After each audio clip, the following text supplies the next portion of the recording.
We've all seen the movies. Mummies lurching out of tombs, unleashing these crazy curses on explorers. But what if the real curses of ancient Egypt were less about supernatural revenge and more about, well, just everyday life? Today, we're going to uncover the true story.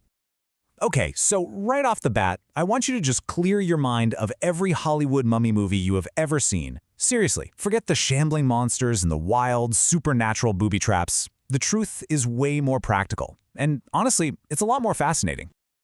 So let's just reframe this whole idea. Forget the big, epic, tomb-raiding revenge plots for a second. What if curses were really a tool?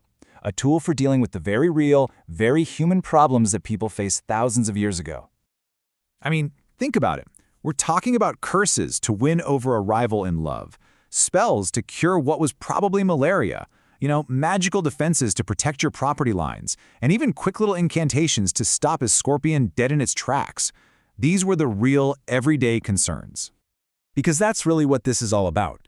Cursing wasn't just some angry outburst. It was basically a form of technology. It was a practical tool the Egyptians used to try and get some control over a world that was pretty uncertain and, frankly, often dangerous. All right, so if a curse was a tool, how did it actually work? Well, let's open up the ancient Egyptian curse toolkit. You'll see it was a really structured process, way more complex than just shouting angry words into the wind. You had a few different methods at your disposal. You could carve a permanent warning on a monument for everyone to see.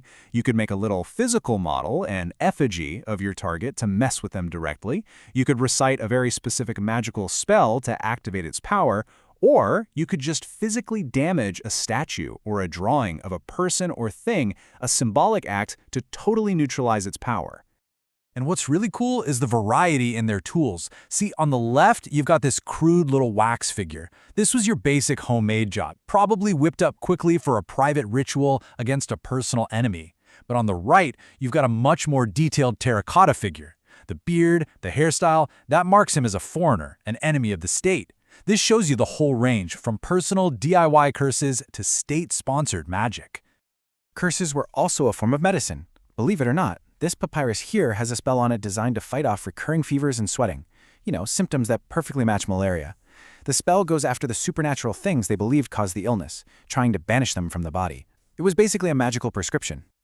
Here's another fantastic example of a curse used for pure self-defense. This spell was meant to be recited the instant you saw a scorpion, to magically freeze it and stop it from stinging you. It was a practical response to a very real, everyday threat. So, if these curses were so common, who was actually using them and who were they aimed at?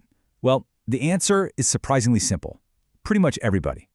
Cursing was totally universal. You had pharaohs and priests using it on a huge scale to protect temples and crush foreign armies. But regular people used it too, for really personal reasons, to win someone over, protect their health, or just make sure their tombs stayed safe. And the targets? They were just as varied, from tomb robbers and enemy leaders to the person trying to steal your crush, and even evil spirits. So what were the actual threats? What did these curses promise to do to their victims? Well, the Egyptians were incredibly creative and often brutally specific. A really common threat, especially in tombs, had to do with the afterlife. This phrase basically meant that tomb owner was promising to personally stand right next to the wrongdoer during their final judgment before Osiris, the god of the underworld, just to make sure they were found guilty. Talk about a threat of eternal consequences. They also used the very real dangers of their world against you.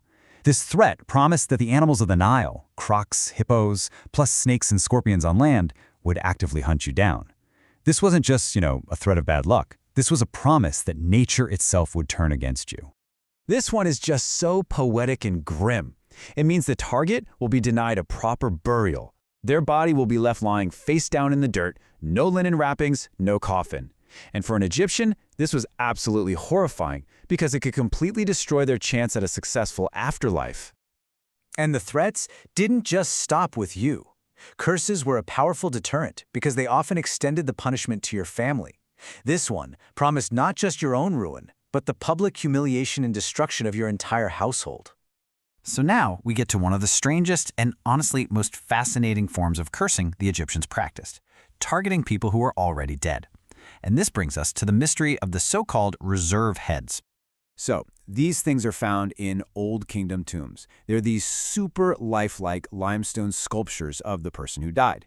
For a long, long time, the theory was that they were like a magical backup, a spare head for the person's soul, their ba, to use in the afterlife if their actual mummified head got damaged. A sensible idea, right? If a bit strange. But that whole theory just falls apart when you look closer. Look at this. These heads are almost always found deliberately damaged. The ears have been hacked off, and you can see this deep, rough groove carved all the way down the back, from the top of the head to the neck. This wasn't an accident. This was done on purpose. So if it's not a magical spare part, what is it? Well, the leading theory now is that the mutilation was the curse. The Egyptians believed the dead could still affect the world of the living, for good or for bad. Hacking off the ears would deafen the spirit so it couldn't hear prayers or malicious whispers. And carving that groove was an act of neutralization. These weren't reserve heads. They were tools to silence a potentially troublesome spirit forever. So what does all of this, from little love charms to these mutilated stone heads, what does it all tell us? It tells us that for the ancient Egyptians, a curse was so much more than just an angry wish. So, to really sum it all up, an Egyptian curse wasn't just an emotional outburst. It was a carefully thought-out technology. It was a tool they used to enforce social rules, protect their property, fight diseases, and manage threats, both the ones they could see and the ones they couldn't. It was a way of forcing order onto chaos.